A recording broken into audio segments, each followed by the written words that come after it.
Astaghfirullah. Wassalamu ala Rasulillah wa ala alihi wa sahbihi wa mawalah wa la hawla wa la quwata illa billahi wa ba'du. Kita lanjutkan kajian kita, masih membahas tafsir surah Al-Imran dan kita masuk ayat ke-20. A'udzubillahi minasyaitonir rajim. Bismillahirrahmanirrahim. Fa in hajjuka faqul aslamtu wajhiya lillahi wa man ittaba'ani wa qul lil ladzina utul kitaba wal ummiyina aslamtum fa in aslamu faqad ihtadaw wa in tawallaw fa innama 'alaikal balagh wallahu basirun bil ibad.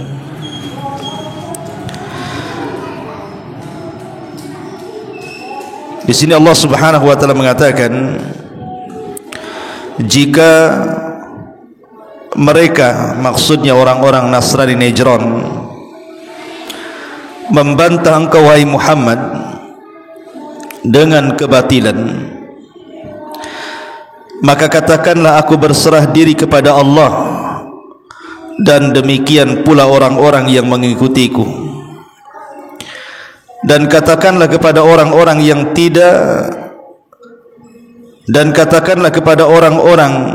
tidak diberikan kitab, maksudnya orang-orang musyrik,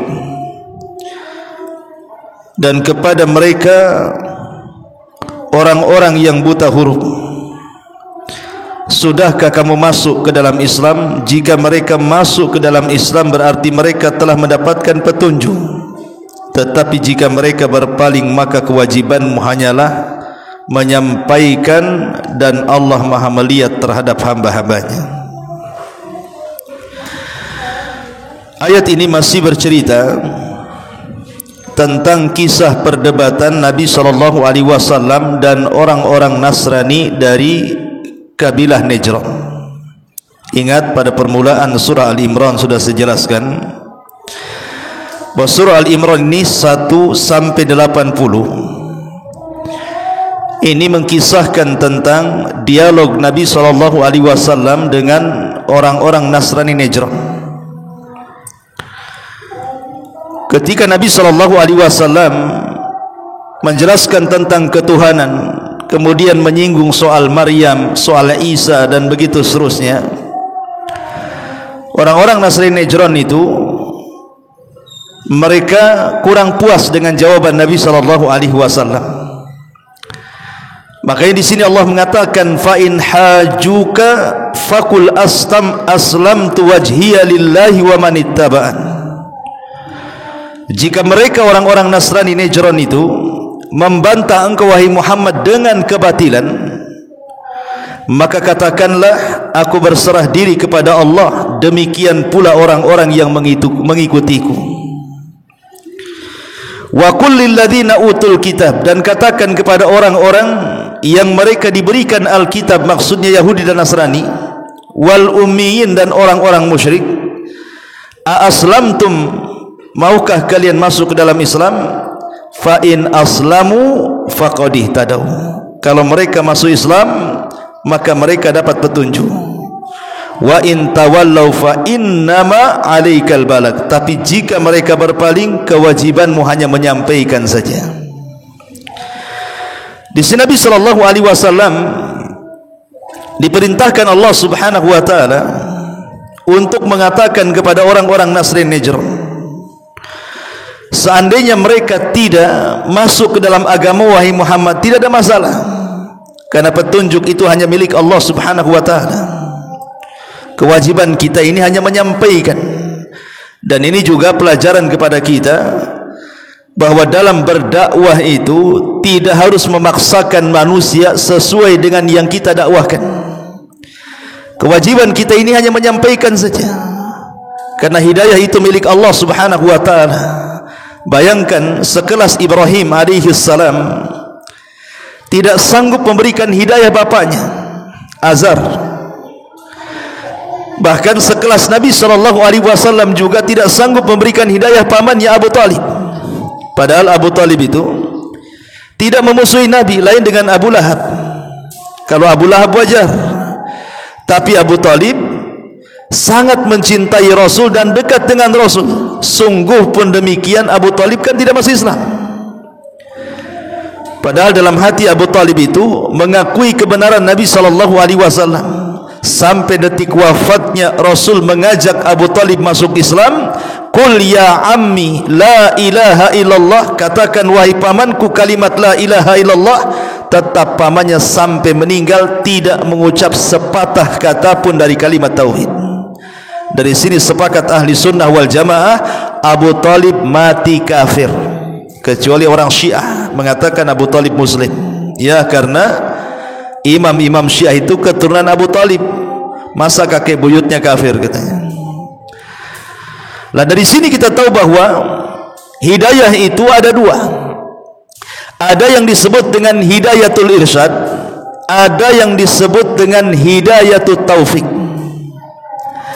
Hidayah irsyad itu artinya hidayah hanya menjelaskan ini hak, ini batil, ini baik, ini tidak, ini tauhid, ini syirik, ini bid'ah, ini sunnah, ini taat, ini maksiat, dan begitu seterusnya.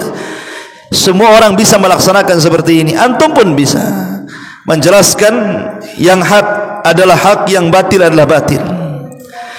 Tapi soal taufik, apakah orang yang antum dakwah ini menerima atau tidak, sadar atau tidak, mengikuti kita atau tidak, itu urusan Allah. Karena hati manusia itu berada di jari jemari Allah. Allah berkehendak memberikan hidayah dan Allah berkehendak menyesatkannya.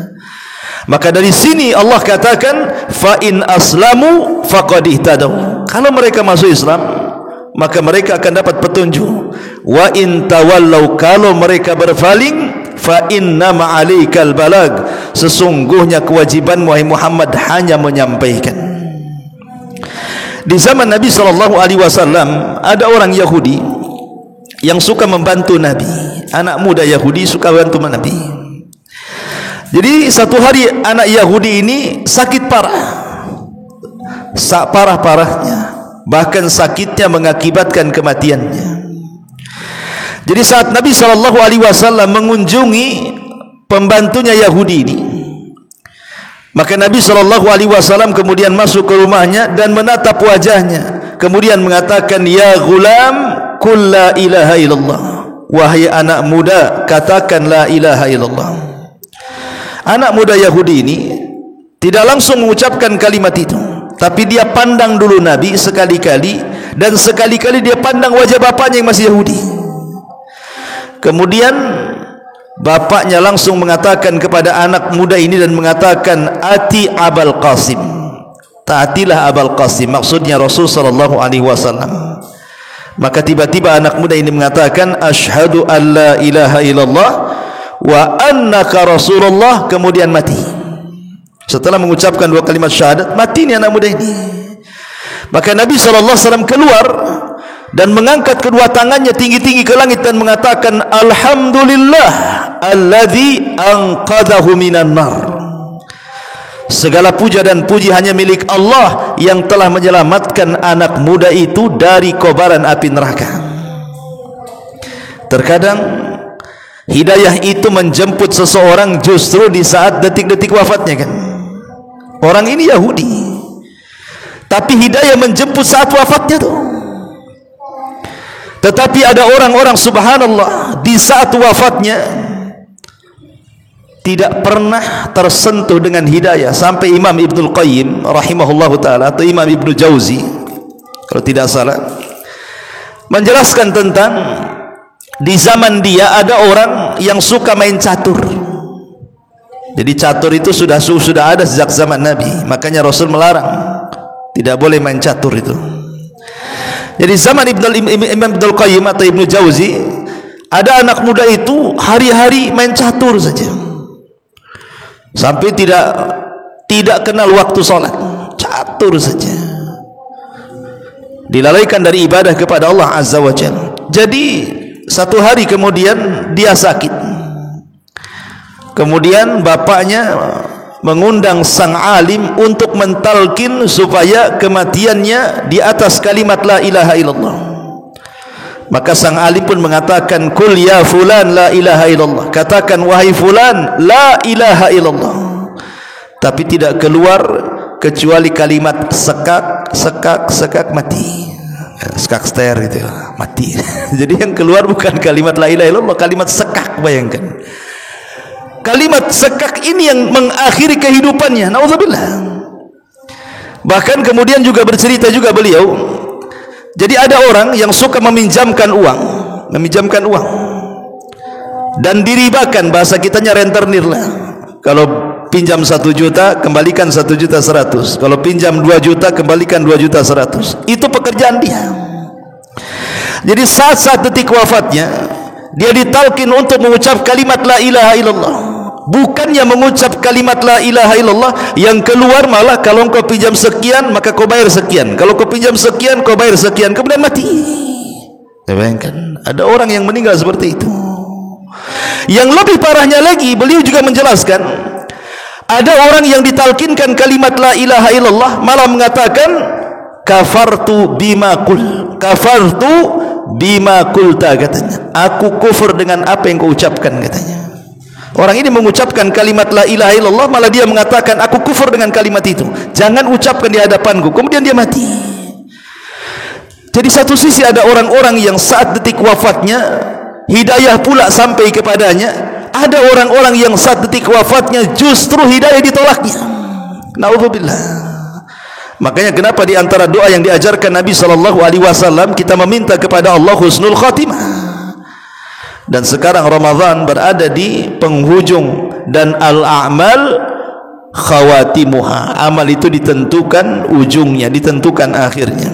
Kemudian Allah mengatakan wallahu basirum bil ibad. Innalladzi, dan Allah Subhanahu wa taala maha melihat hamba-hambanya, baik hamba-hambanya yang melakukan kebaikan, Allah melihatnya dan akan membalas dengan kebaikan. Apakah hamba-hambanya melakukan keburukan, Allah juga melihatnya dan Allah akan membalas keburukannya. Kemudian Allah mengatakan innalladzina yakfuruna biayatillah, sesungguhnya orang-orang yang kufur dengan ayat-ayat Allah, wa yaqtuluna an-nabiyyina bighairi haqq, dan mereka membunuh para nabi tanpa ada sebab yang benar, wa yaqtuluna alladzina ya'muruna bil qisti minan nas, dan membunuh orang-orang yang memerintahkan keadilan di tengah-tengah manusia, fabasyirhum bi'adzabin alim, habar gembirakan kepada mereka dengan azab yang pedih. Ulaika alladzina habitat a'maluhum, merekalah orang-orang yang hancur lebur amalannya, fid dunya wal akhirah, di dunia dan di akhirat, wa ma lahum min nasirin, dan mereka tidak akan dapat penolong sedikit pun. Di sini Allah Subhanahu wa taala hendak mengingatkan tentang orang-orang Yahudi di zaman Bani Israel, dan ini sebagai ibrah bagi kita. Jadi kita tahu bahwa kebanyakan para nabi yang diutus oleh Allah Subhanahu wa taala di permukaan bumi ini adalah nabi-nabi Bani Israel. Jadi Bani Israel itu bukan hanya 1-2, bukan hanya 100-200, ribuan para nabi diutus kepada Bani Israel. Ribuan, ikhwan. Dan ini nikmat sebenarnya, Bani Israel itu dimuliakan oleh Allah dengan diutusnya ribuan para nabi. Karena jumlah para nabi sendiri menurut hadis Abi Dzar Al-Ghifari radhiyallahu anhu mengatakan sekitar 120.000, dalam riwayat 124.000 nabi. Itu nabi yang diutus tuh. Dan umumnya para nabi ini diutus kepada siapa? Bani Israel.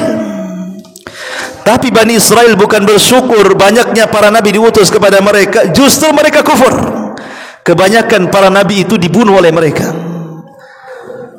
Contoh yang mudah saja, nabi yang masyhur, Nabi Yahya dan juga bapaknya Zakaria, dibunuh oleh orang Yahudi kan. Nabi Yahya ini menjadi tumbal seorang raja. Jadi ada seorang raja naksir wanita, yang wanita ini masih mahramnya, wanita yang tidak boleh dinikahi dalam syariat Nabi Yahya di zaman itu. Tapi kadang raja ini mencintai wanita itu, akhirnya kemudian sampailah kabar kepada Nabi Yahya. Nabi Yahya melarangnya, tidak boleh menikahi wanita yang ada hubungan mahram, tidak boleh, haram. Ya. Akhirnya kemudian sakit hatilah keluarga si wanita ini dan memaksa sang raja untuk menikahinya, tapi sang raja masih ketakutan karena masih menghargai Nabi Yahya. Tapi karena terdorong cintanya kepada wanita itu, akhirnya kemudian sang raja pun hendak menikahi wanita itu. Tapi wanita itu kemudian mengatakan, kau boleh menikahi aku, tapi maharnya kepala Yahya. Maharnya itu kepala Nabi Yahya. Akhirnya sang raja pun memerintahkan prajuritnya untuk memenggal kepala Nabi Yahya. Cari, akhirnya ketemu di Baitul Maqdis, ditangkap, dipenggal lehernya. Kemudian kepalanya dibawa ke istana, badannya dikirim ke bapaknya. Ya, bayangkan antum. Nabi Zakaria melihat anaknya tinggal jasadnya, nggak ada kepalanya, sementara kepala dibawa ke istana. Bagaimana tidak sedih seorang bapak, ikhwan? Lah, kepala Nabi Yahya ini dijadikan mahar seorang pelacur. Makanya kenapa? Karena mereka sudah kurang ngajar dengan nabinya, maka Allah Subhanahu wa taala azab mereka dengan mengirim pasukan yang jauh lebih zalim daripada raja itu. Siapa? Diutusnya Bukhtun Nasr. Satu di antara 4 raja dunia itu namanya Bukhtun Nasr. Ulama mengatakan, kata Imam Mujahid, raja yang menguasai sebagian besar dunia itu 4. 2 mukmin, 2 kafir. Yang mukmin Dzulqarnain dan Nabiullah Sulaiman, yang kafir Namrud dan juga Bukhtun Nasr. Bukhtun Nasr ini raja Babylon, raja Irak. Lah, datang pasukan besar yang dipimpin Bukhtun Nasr, dihancurkan Palestina sehancur-hancurnya. Termasuk raja yang membunuh Nabi Yahya dibinasakan. Lihat, ketika mereka zalim kepada para nabinya, Allah kirim orang yang lebih zalim dibandingkan mereka untuk menumpasnya. Rupanya kematian Nabi Yahya tidak cukup. Akhirnya mereka pun membidik siapa? Bapaknya Zakaria. Diutusnya pasukan untuk membunuh Zakaria. Zakaria lari ke hutan tuh. Akhirnya di antara mukjizat Nabi Zakaria itu bisa bicara dengan pohon. Maka dia berbicara dengan pohon agar pohon itu mau menyembunyikan dirinya. Maka ada satu pohon besar itu mau menyembunyikan Zakaria, terbelah pohon itu, masuk Zakaria di situ. Masalahnya ada iblis yang membuntuti di belakangnya. Ketika dia masuk ke pohon itu, rupanya ada bajunya yang terselip sedikit. Jadi ketika datang pasukan, maka iblis memberitahu Zakaria ada di pohon itu. Buktinya itu ada nongol sedikit bajunya itu. Gergaji saja katanya. Akhirnya digergaji, meninggal Zakaria di situ. Cukup sampai di situ? Tidak. Sekarang mereka membidik Nabi Isa bin Maryam, karena tidak mungkin Isa membiarkan pembunuhan ini.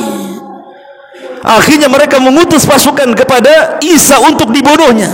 Tapi Allah Subhanahu wa taala takdirkan seorang ulul azmi tidak mungkin dibunuh seperti Yahya dan juga Zakaria. Isa diselamatkan Allah dengan cara diangkat ke langit. Tapi kalau seandainya tidak diangkat ke langit, Isa pun menjadi sasaran pembunuhan orang-orang Yahudi.